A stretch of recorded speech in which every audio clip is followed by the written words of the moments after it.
Eu acho que a gente caiu, né, pessoal? Tô achando que a internet aqui caiu, não sei se foi a minha, se foi da Ju. Vamos ver aqui se o pessoal volta.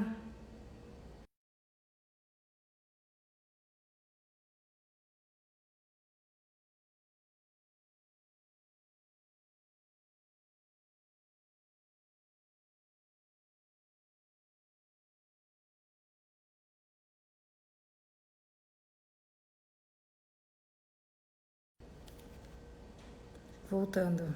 Acho que agora sim, tá voltando.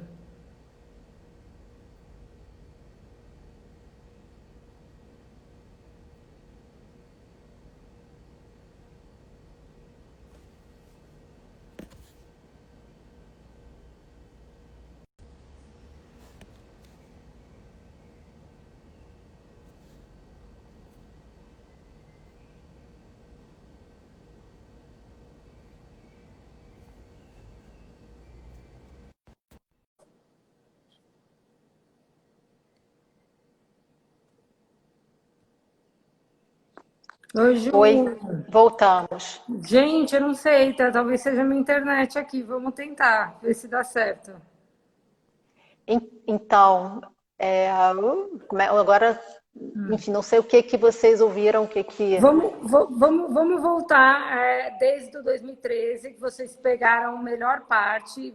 A gente está falando, quem perdeu aqui, quem está entrando, a gente estava falando da Encruzado da Juliana, né? A gente, estamos no Dão, estamos em Portugal, estamos no Centro-Norte aqui português. E a gente está falando aqui do encruzado da Juliana, né? A diferença do 2013 para o 2017, ela resolveu fazer a melhor coisa possível com o encruzado dela, né? E você estava explicando isso para a gente. Então foi, a gente investiu, vamos dizer assim, num encruzado alta gama, que foi 2013, e 2013 foi um ano que entregou acidez, bastante acidez. Então, por isso que hoje, esse 2013, inclusive, ele é super apreciado. O tempo todo eu recebo via Instagram pessoas que fotografam, enfim, elogiando o vinho, e isso é muito legal. Por isso que eu digo que nunca diga que um ano específico é bom ou ruim, principalmente no Dão.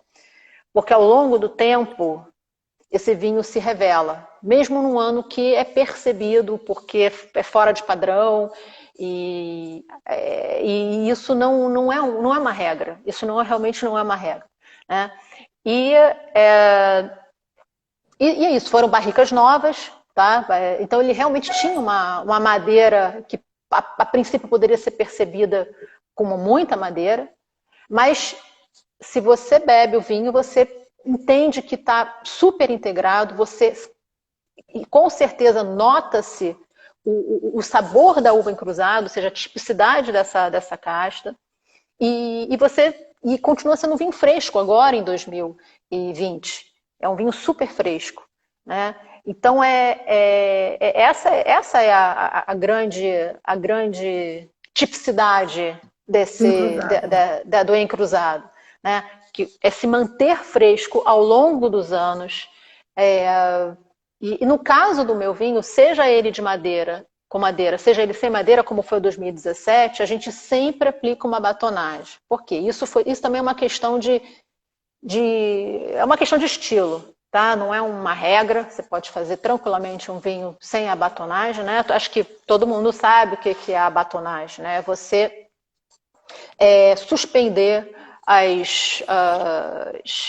os leaves que decompõem, né? Agora, as borras que decompõem, Levedura, né? e as leveduras que decompõem, e ao longo do tempo. E esse contato faz com que o vinho ganhe um pouco de um aspecto mais cremoso. Você ganha uma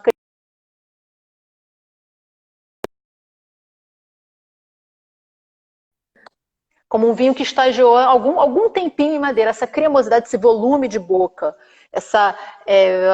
ele ressalta os sabores, né? Isso é percebido, isso às vezes confunde de fato, principalmente num encruzado que tem algum tempo, alguns anos, esse vinho parece que tem madeira, mas não tem. E que é o caso do 17. O caso do 17, ele também com uma super acidez, mas com volume de boca. E eu diria que o 17 ele está também no ponto, é o vinho É o que eu branco tô que eu tô. bebendo, ele tá incrível, tá? E é Ele é engraçado, esse vinho incrível. ele não tem madeira, né? Exato, Mas ele tem untuosidade, ele tem exato. cremosidade, ele tem gordura, né? Tem corpo. Eu adoro esse vinho, assim. Apesar dele ter corpo, gordura para aguentar uma harmonização legal de pratos mais pesados, não sei se você tem alguma dica para gente, Gil, de alguns pratos para a gente harmonizar com esse encruzado aqui 2017 que eu estou na mão. Sim. Ele também tem muito frescor, né? O que você indicaria para a gente comer com esse vinho? Esse vinho ele tem alguns aspectos assim que podem dar dicas de harmonização. Quer dizer, um deles é a salinidade, né? Ele tem um final meio salgadinho, que também é uma característica do encruzado, tá? Esse final mais Mineral, salino, salgado, né? mineral, exatamente. Eu chamo de Gatorade, né? Que o Gatorade você sente os tais minerais no final. E isso faz com que ele vá muito bem com mariscos, enfim, com justamente frutos do mar, que você percebe essa mesma salinidade no prato. Mas, ao mesmo tempo, um vinho que a batonagem entrega essa cremosidade. E um 17, que já está aí com uns 3 aninhos, isso já fica mais, essa gordura fica mais evidente. E, por exemplo, eu gosto muito desse vinho com uma massa recheada, por exemplo, com pera, com um creme e queijo. É uma delícia, é muito gostoso. Isso para não falar do casamento perfeito, né? Que isso é a tradição daqui de Portugal, que é o bacalhau. Né? Então, o casamento perfeito é o encruzado com bacalhau, que a gente até brinca que quando você bebe ao mesmo tempo esse vinho, põe na boca ao mesmo tempo esse vinho e o bacalhau, é uma delícia. Quer dizer, você não gosta de imaginar essa cena, né? Você misturar comida com o vinho na boca, mas se você faz, é tão gostoso que ali você percebe que realmente há um casamento Casa, né? perfeito. Que tem Bom, o doutor Felipe tinha falado de muqueca, eu acho que também é um casamento bem legal essa questão da muqueca, né? A Tânia pediu para eu mostrar aqui com mais calma a garrafa, né? Eu estou mostrando aqui para ela ver, Dão Encruzado 2017, Kelma, aqui o rótulo K de Kelma. Eu adoro K porque lembra K de Carene também, eu acho ótimo. É legal. Adoro. Bom, lá atrás, antes de eu cair aqui na live, antes de a gente dar essa caída, o Mazon tinha perguntado do ciclo da encruzada, se era um ciclo muito longo, se ela demora muito para amadurecer, se não, como que é o ciclo da encruzado? Então, ui, desculpa, pousou um bicho na minha testa agora aqui. Hoje a gente está aqui com todas as intempéries aqui na nossa live. Eu tomei um susto aqui. Bom, gente, só para dizer que eu estou tomando 18, porque eu estou aqui em Portugal, e o 18 é o que está rolando agora aqui, e depois a gente pode falar da comparação, mas o 17, enfim, é incrível, eu acho incrível. Então, você estava falando desculpa, a pergunta... Do ciclo da encruzada. Do ciclo, exatamente, do ciclo. Então, normalmente aqui na região, quando você compara essa branca com os tintos, ela amadurece mais rápido. Ela normalmente é uma das primeiras a serem colhidas. Quando você compara com uma malvasia fina, por exemplo, a malvasia fina, na verdade, ela até amadurece um pouco antes que o encruzado, tá? Porque o encruzado ele tem a casca um pouquinho mais grossa, né? Tem os baguinhos, são mais ou menos do mesmo tamanho, mas a casca dela é um pouquinho mais grossa quando você compara com essa segunda casta, que é também conhecida aqui na região. Mas no meu caso, normalmente, no ano padrão, a gente colhe um encruzado sempre primeiro em relação às tintas. Esse ano foi uma exceção. Isso é interessante colocar, porque que eu acho que hoje em dia, né, a gente está definindo um novo normal na vida das pessoas. Eu acho que vai ter que ter um novo normal nas safras, porque a cada ano é um ano. né? Então, há muita imprevisibilidade ao longo do ano. Então, esse ano eu colhi duas tintas na frente do encruzado. Eu colhi a Jaen e a tinta Roriz. Depois veio encruzado Toriga Nacional. Tá? E isso por quê? Porque existe uma característica da minha quinta, aí é uma coisa muito específica, que eu tenho dois talhões.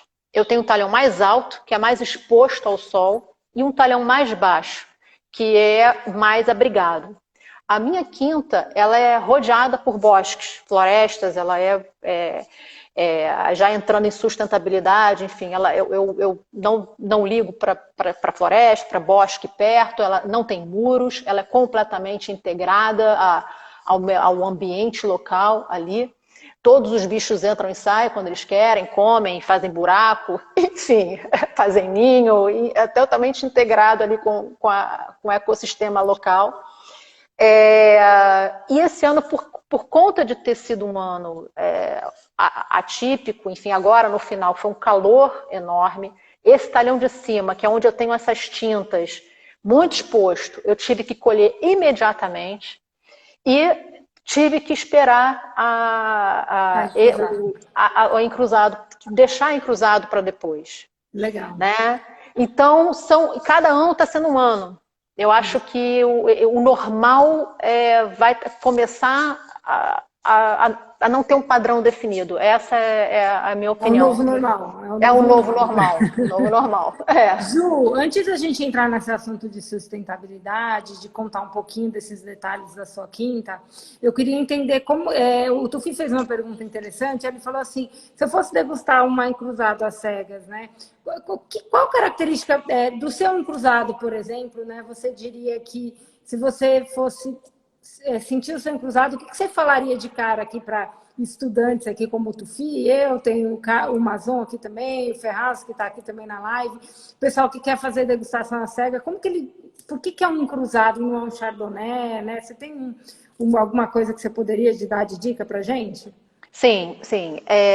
Bom, vamos lá. Um encruzado jovem, né, sem madeira, ele costuma ser mais crispy, ele tintila, enfim, ele tem por conta da acidez. Ele é bem fresco, a frescura ela aparece com bastante força. A salinidade já aparece logo desde o início. Mas ele tem uma delicadeza, ele também vai para flores brancas, tá? Essas flores de pétalas brancas, enfim, ele tem esse lado floral, né? As frutas enfim, de polpa branca, de caroço grande, né, que a gente chama, o peach, ele aparece, mas ele é mais evidenciado quando ele vai para madeira, quando ele estagia em madeira. Legal. E ao longo e aí você imagina, quando você vai para madeira, isso tudo eu só estou acrescentando camadas de complexidade. Não é que você não vai encontrar a salinidade nem o frescor, só estou acrescentando mais complexidade a esse vinho. Um vinho encruzado com mais tempo, nesse 17 que você está bebendo, você possivelmente já encontra alguma coisa de resina, de petróleo. Ele é untuoso, ele é oleoso. Né? Oleoso. Então, essa oleosidade, ela também é devido à forma de verificação, né? Que enfim, o estágio em inox teve a batonagem, mas que com o tempo essa untuosidade ela vai ganhando mais peso. E você já percebe, é claro, essa fruta branca mais madura, né? Mas ali acompanhando a salinidade, acompanhando essa resina, que é como se você estivesse mastigando um pouquinho da casca do pinheiro ou da casca do carvalho, né? Exatamente, um pine ali, que já aparece, aí a salinidade e a frescura, enfim. Então, mas assim, se todo mundo... A palavra que define, assim, que eu diria que define um encruzado tradicional, um encruzado de tipicidade, são duas, na verdade, é a mineralidade, ou seja, essa frescura, o mineral, e a resina. Eu diria que são essas duas características mais fortes. Né? A questão da flor, da fruta, às vezes a flor aparece mais quando ele é mais jovem, a fruta pode aparecer com o tempo, também pode variar de micro terroir para micro terroir. Né? Eu tenho, como eu te falei, esse bosque em torno com muita resina ali, que certamente influencia um pouquinho. Não é a predominante, como eu te falei, isso é da casta, mas tem alguma influência certamente. O Né? doutor Felipe está perguntando se você já pensou ou se tem alguma chance de fazer um cruzado em ânfora, assim, se tem alguém fazendo, como que ficaria, talvez? Olha, eu não sei de quem está fazendo em ânfora. A ânfora aqui no Dão, deixa eu pensar aqui, certamente deve ter, assim, porque assim, toda hora as pessoas tentam fazer as coisas de uma maneira diferente, o que eu acho legal, assim, eu acho ótimo. Eu não vou fazer em ânfora, pelo menos ano que vem ou nos próximos 2 anos, eu vou continuar trabalhando da forma que a gente entendeu que o vinho pode ter as melhores, se apresentar da melhor forma. Né?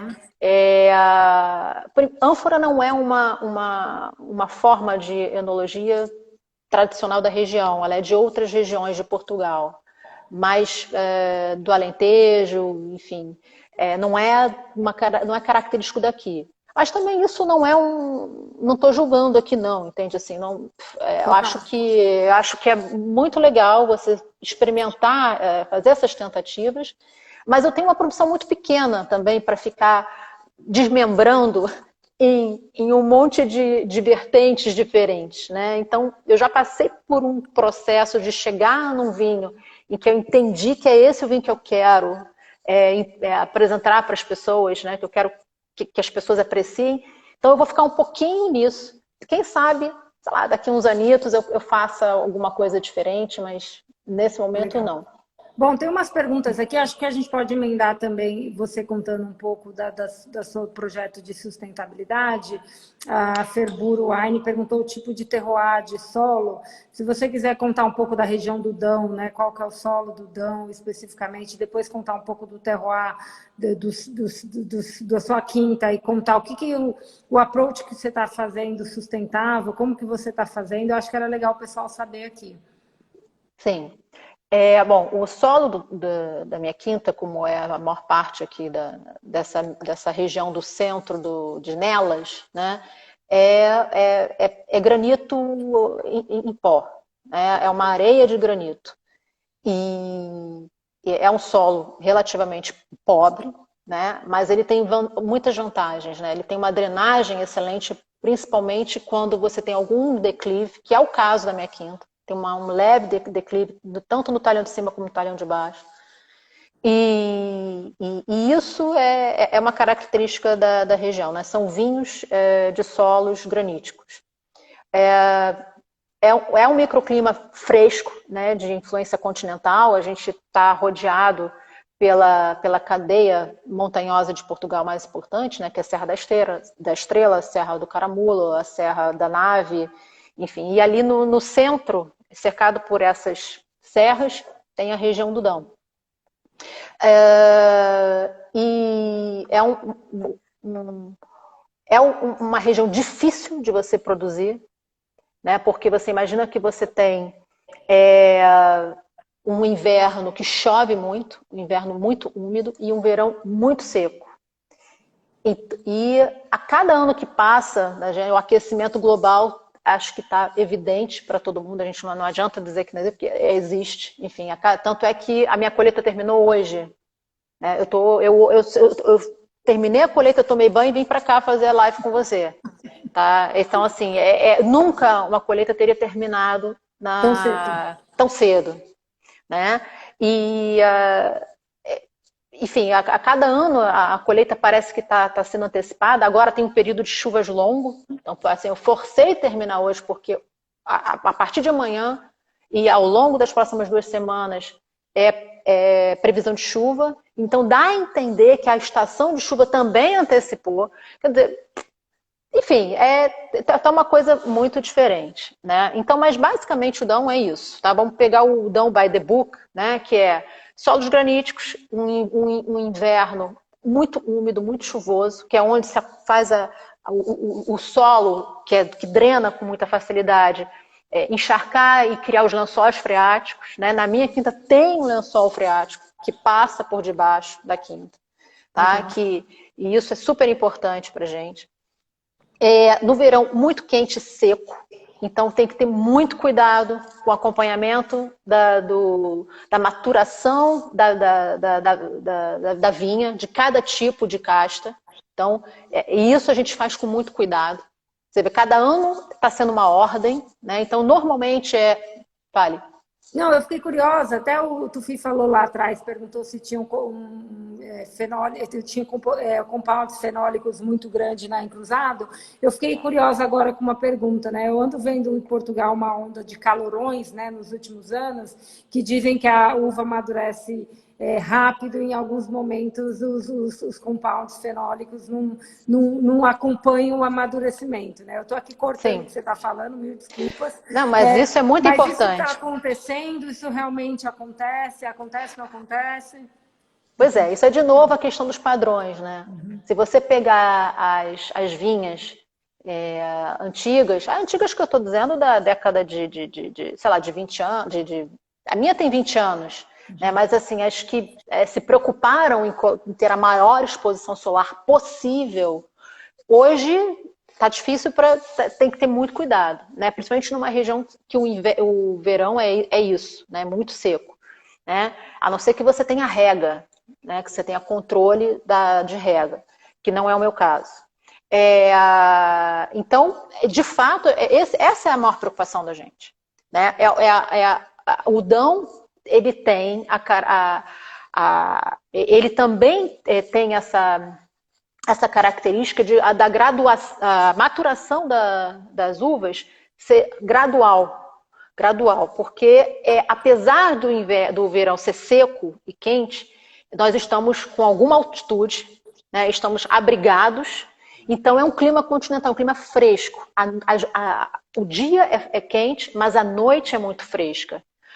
A amplitude térmica é alta. Então, isso é muito bom.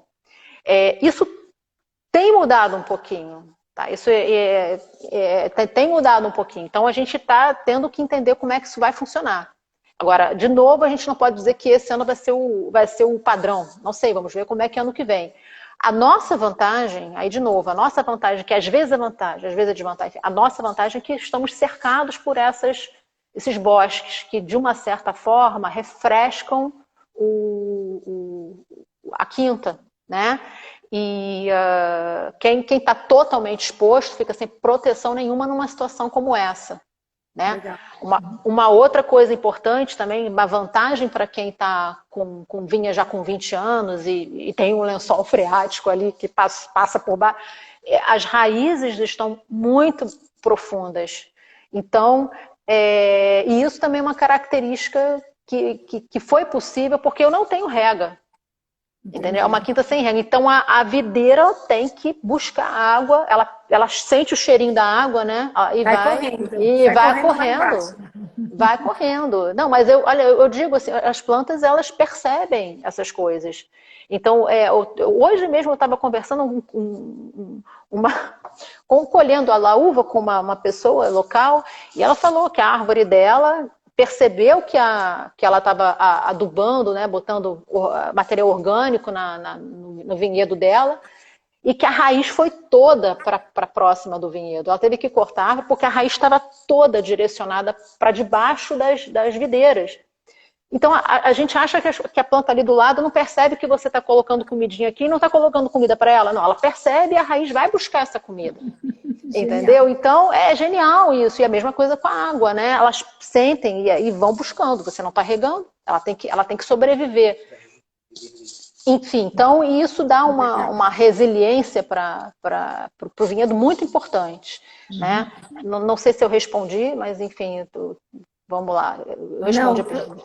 Total, não, respondeu É. sim. Ela lá atrás, a Feber, de novo, ela perguntou se quais intervenções vocês já estão pensando na região em relação ao aquecimento global, né? Vocês já têm alguma coisa, a Comissão do Dão já está pensando em novas uvas, por exemplo? Tem alguma coisa sendo discutida na Comissão do Dão sobre o aquecimento global? Olha, ainda não. Assim, a região do Dão também tem uma outra característica cultural. Tá? Aí eu até me incluo um pouquinho nisso, né? Porque somos muito tradicionais. Então, assim, existe algumas resistências e assuntos que, inclusive, são velados, que quando se trata de mudanças na forma de fazer o vinho. Tá? Mas eu não tenho dúvida que isso vai ser inevitável. E isso vai ser inevitável porque esse debate vai ter que ser colocado na mesa e ser conversado de uma maneira séria e profissional, porque uma coisa é o que já foi, outra coisa é o que estamos agora enfim, as mudanças acontecem. Ju, eu tenho uma pergunta aqui. Tem duas coisas interessantes lá atrás que o Mazon perguntou que eu vou voltar, mas tem uma do Tufi novamente sobre degustação, que eu achei interessante a pergunta dele. Ele perguntou sobre os tintos na degustação, um tinto Down Doc, né? E a gente comparar um tinto Down Doc com o mesmo corte que um Douro Doc, né? Como que a gente daria a diferenciação de um Douro Doc e de um Down Doc numa degustação? Sim, no mesmo corte, sem No dúvida, mesmo corte. sem dúvida é a concentração. Eu acho que o Dão Doc ele vai apresentar mais extração, provavelmente uma percepção, talvez o teor alcoólico às vezes pode até ser o mesmo, mas uma percepção de um álcool mais alto. Por quê? Porque Sério? Eu achei que o Douro ia dar um álcool mais alto do que o não, Dão. desculpa, Não foi. claro, é o Douro. Estou falando Tá. besteira aqui. O Douro vai dar uma percepção de grau mais alto.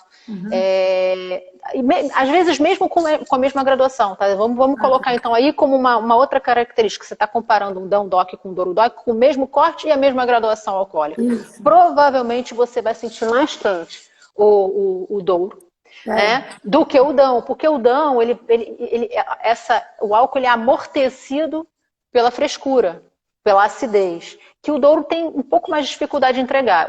Mas em compensação, não estou aqui também querendo apenas uma Não é constatação. O Douro, Corinthians e Palmeiras, né? Não é exatamente, Corinthians e Palmeiras, não é um fla-flu, não é isso, né? Então, mas o Douro ele entrega mais fruta, ele é mais exuberante. Né? Inclusive, existe aqui a lenda, né, que justamente nessas degustações às cegas, né, o Douro ele dispara numa primeira avaliação, né, ele sai na frente e o Dão ele ainda fica quietinho ali, né, porque ele não aparece de cara, você não Ele é sente. tímido, ele é Ele é o mineirinho da tímido, degustação. exatamente, ele é tímido, mas ao longo da degustação o Douro talvez não evolua tanto, não entregue tantas diferenças, tanta diversidade tantas camadas na hora de você beber o vinho, e o Douro só não para, o Dão não para, o Dão só vai entregando, ele vai entregando. Cada hora você vai perceber uma coisa diferente ao longo da degustação de um vinho do Dão. Tá? E isso é muito especial. Isso é muito especial. Então eu digo que os vinhos de climas mais quentes são aqueles corredores de curtas distâncias que precisam chegar rápido na linha de chegada. E o Dão é a maratona, é o maratonista que ele vai entregando, tem a estratégia ao longo do tempo e ele tanto no copo quanto na garrafa. O Dão é o mineirinho, é o Tufi. Tufi, o Dão é você. Já se encontrou aí. O Dão é você, bem tímido, mas chega lá no final, mostra tudo que pode. Bom, eu tenho umas perguntas que o Mazon fez lá atrás que eu achei interessante. Você viu cortes de encruzado de forma interessante? Já o pessoal está fazendo encruzado em blend que seja realmente algo que chamou a atenção dentro do Dão? Ou você faria um corte de encruzado, né, nos seus vinhos? E alguém tentou fazer espumante com encruzado na região? Eu não conheço espumante de encruzado. Provavelmente porque o encruzado, o espumante ele vem da bairrada, né? E normalmente é feito na bairrada. Então, quando eu digo é feito, é porque lá existem toda a infra, toda a equipe, todo o conhecimento é mais concentrado lá do que nas outras regiões de Portugal. Então, quando você vai lá, eles utilizam as castas de lá. Então lá não necessariamente você tem farturas de encruzado, né? Tem as uvas que são mais utilizadas para fazer espumante que a baga, né? E aqui não tem adegas, vamos dizer assim, com a expertise de se fazer espumante. Então não é que não é possível, nem que é impossível, mas é só uma questão geográfica, né? Tradição, né? E de tradição, de concentração de conhecimento mesmo, né? Aqui, tanto que os produtores do Dão que possuem espumante, na verdade eles buscam na bairrada, né? Eles buscam lá, eles fazem lá, né? Legal. Que eu acho delicioso. O Charles está perguntando aqui se ele pode usar a tese do Dão e do Douro para os clientes dele. Charles, fica à vontade para usar a tese. Eu acho que é interessante a forma que a Juliana explicou, mas eu acho que é legal sempre a gente fazer degustação às cegas. Então, eu sugiro aqui para os alunos que estiverem aqui na live, colocar um Dão tinto e um Douro tinto, fazer às cegas e comparar e realmente ver se a tese faz sentido, né? Mas eu acho que é legal, acho que é interessante sim, acho que vale a pena replicar para os clientes, com certeza. Eu tenho mais umas perguntinhas. Ju, eu sei que você tem um vinho que chama 10 castas, que são 10 castas totalmente exóticas, ou se é essa palavra que eu posso usar. Me explica o que são as 10 castas, que castas são essas e por que você se meteu nessa? Sim, as 10 castas, esse vinho que se chama 10 castas, ele vem de uma parcela que não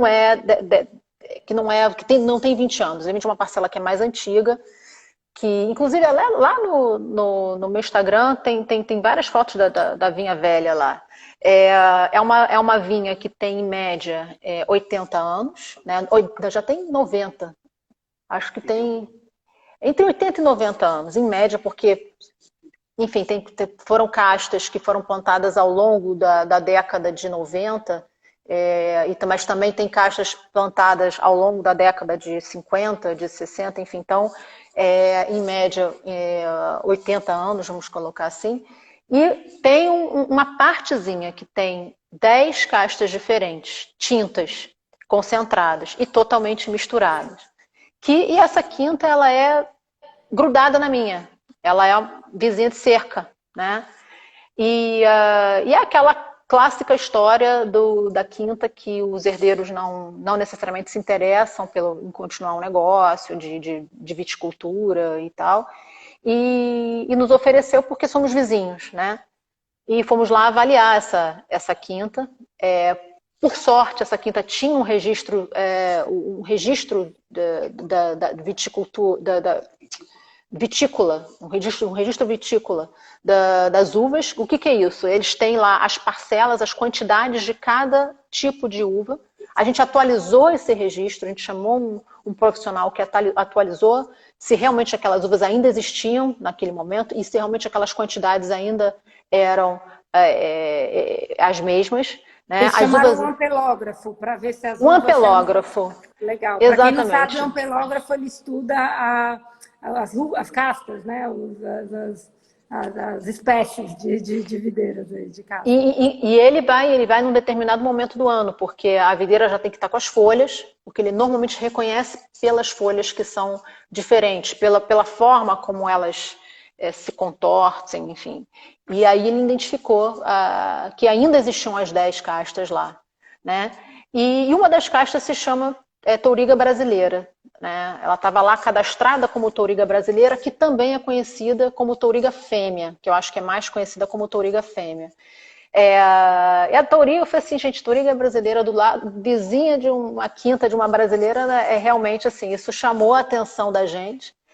E nós arrendamos. Né? É para ter, exatamente, é para ser. Nós arrendamos As 10 castas, vamos lá, Touriga Nacional, Tinta Roriz, a Jaén, a Alfrocheiro, a Baga, a Rufete, a Touriga Brasileira, que é completamente diferente da Touriga Nacional, eu vou explicar por quê, a Trincadeira e a Bastardo, são essas 10, tá? A Touriga Brasileira, comparada com a Touriga Nacional, ela é uma cepa que tem uma fartura maior, tá? Do que a Touriga Nacional, que é a nacional portuguesa, vamos dizer assim, né? E por que eles chamam de brasileiro? Porque na época, né, quando se falava dessas, olha essa touriga aqui é diferente dessa, enfim, vamos estudar, essa aqui produz mais do que essa, tem... o português que ia para o Brasil, né, ele voltava rico, né, e o Brasil, para Portugal, era a terra da fartura, né, então virou a touriga brasileira porque é uma touriga que produz muito, né, e Achei é isso. ótimo. Então, Essa história é sinônimo de muito legal. riqueza era ir para o Brasil, né? Então, muito legal, muito bom. Os portugueses iam lá fazer riqueza, né, vinham para o Brasil fazer riqueza. Ju, E fale. tem gente perguntando se o vinho não tem no Brasil. Gente, ainda não tem o vinho no Brasil. A gente está planejando de trazer ainda, talvez esse ano, começo de ano que vem. O Mazon está perguntando se é field blended, se é tudo junto, né? Misturado, e se é cofermentado, tudo junto também. Tudo junto. A colheita é feita junto, a fermentação é feita junto. É impossível separar essas uvas, porque realmente são misturadas. Não é assim, uma parcela dessa com uma parcela daquela, não. É numa mesma parcela. Cada pé é um tipo, né? E é por isso que a colheita e o cuidado que a gente tem com essa vinha é muito mais desafiador do que uma quinta mais tradicional, mais padrão, que é a nossa, que já tem enfim, as parcelas definidas, né? Então é tudo misturado. Então eram como os antigos faziam. Eu sempre digo essa expressão porque eu acho que eu valorizo muito isso. Eu valorizo muito isso. É a sabedoria dos antigos engarrafada. Legal. Não tenho, eles eram a forma deles terem vinho todo ano, né? Porque no passado também, enfim, havia os anos com produção boa, os anos com produção ruim, haviam as doenças, enfim. E como é que você controla isso? Diversificando. Né? Diversificando as videiras, então você vai colher, alguma vai dar. Eu vou conseguir vinho no final do ano. Talvez não com todas as 10, talvez com mais de uma ou menos de uma, mas eu vou ter vinho no final do ano. Né? E isso é sabedoria. Hoje em dia é muito difícil você fazer a agricultura sustentável porque você tem questões econômicas que também precisam ser consideradas, porque senão fica inviável, né? Mas que quando era uma quinta de um hectare e meio, que era para fazer o vinho para a própria família, isso não era importante. Né? Era um vinho, isso não era importante. Então ele faz para ter um vinho para ele todo ano. Né? E essa sabedoria de dar diversificação eu acho brilhante. Enfim, legal. Muito bom. Ju, é o seguinte, a gente tem só mais 5 minutos, apesar da gente ter caído lá no começo, eu vou seguir aqui com os nossos horários para a gente ser fiel aqui ao horário da nossa live e respeitar aqui o horário que a gente tem de 1 hora. Eu quero só fazer 2 perguntas antes da gente encerrar. Uma delas era, se você fosse descrever o povo do Dão, né, as pessoas do Dão, em uma palavra só, como você poderia descrever as pessoas do Dão, né, para as pessoas quererem ir para o Dão, conhecer o Dão? E se a Juliana Kelma fosse uma uva do Dão, que uva ela seria e por quê? Tá. Numa única palavra, tá? As pessoas do Dão eu vou chamar de espontâneas. São extremamente espontâneas. Hoje, assim, ontem e hoje essa colheita foram feitas com 12 pessoas de várias aldeias. E, gente, isso é raro. Isso é raro e cada ano isso vai ser uma raridade. E é uma experiência incrível. Eu tenho isso filmado, assim, hoje foi muito legal. Enfim, não tenho tempo para falar sobre isso aqui. E se eu fosse uma uva, você me passou esse dever de casa porque eu pensei bem, eu seria uma touriga nacional. Eu seria uma touriga nacional porque eu acho que sou persistente, sou muito persistente, porque para entrar nesse negócio Você tem que ter muita persistência, você tem que ter muita casca grossa, que é o caso da Touriga. Mas, ao mesmo tempo, eu acho, eu procuro ser, eu busco ser, enfim, eu busco a elegância, eu busco o equilíbrio. E eu acho que é isso que a Touriga representa.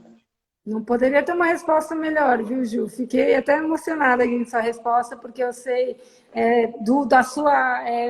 da sua luta, da sua história. Eu sei desde o começo da história da Kelme, eu sei o quanto você se dedica aí pelos vinhos, são maravilhosos, cada vez melhores. A gente tem alguns insights aqui, o Tufi deu uma ideia maravilhosa de quem sabe um dia a gente fazer um varietal de Touriga brasileira, poucas garrafas para trazer para o Brasil.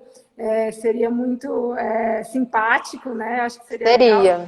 A gente pode pensar nisso, mas eu queria, agradecer todo mundo que estava aqui na live, agradecer você, Ju, pelo seu tempo, como sempre, pela sua generosidade em dividir seu conhecimento aqui com a gente. Eu sei que você está cansada, acabou de sair de uma vindima, eu sei que é muito cansativo uma vindima, mas você, mesmo assim, à noite, bem tarde aí em Portugal, dividiu com a gente o seu tempo. Muito obrigada de verdade. Para encerrar, o Mazon queria saber um prato típico aí da região para a gente harmonizar com seus vinhos. Você poderia falar para a gente um prato e se despedir da gente? Sim, a gente está falando do encruzado, eu vou sugerir então o polvo à lagareira, eu adoro polvo à lagareira, adoro. Então, e um outro também que é o queijo da Serra da Estrela, com massa folhada, com mel, assim, é uma delícia também com encruzado, fica muito gostoso. E esse queijo também fica muito bom com um tintozinho, também fica muito bom, ele é bem versátil. Perfeito, Ju. Obrigada, viu? Obrigada de verdade. Todo mundo que está aqui na live, obrigado pelas perguntas, por participar. Desculpa aí nossa conexão no começo. Espero vocês em outras lives aí em breve, com certeza, aqui pela The Wine School. Ju, obrigada. Obrigada a vocês, eu adorei a entrevista. E para quem não sabe, a Juliana vai participar do evento aqui no Brasil, Vinhos de Portugal, né, Ju? Sim, Vinhos de Portugal. Qual que é o seu horário, só para o pessoal aqui que está na live? Ainda não tem o horário ainda divulgado. Assim, nenhum produtor sabe ainda o horário. Eles vão divulgar isso, enfim, mais tarde. A divulgação começou agora. A gente divulga depois, mas para quem não viu, vai ter um evento gigantesco online da Vinhos de Portugal. Pesquisem, é tudo online, super legal, vale a pena participar e conhecer um pouco mais dos vinhos portugueses. Um beijo, gente. Beijo, obrigada. Tchau, Ju. Até mais. Tchau.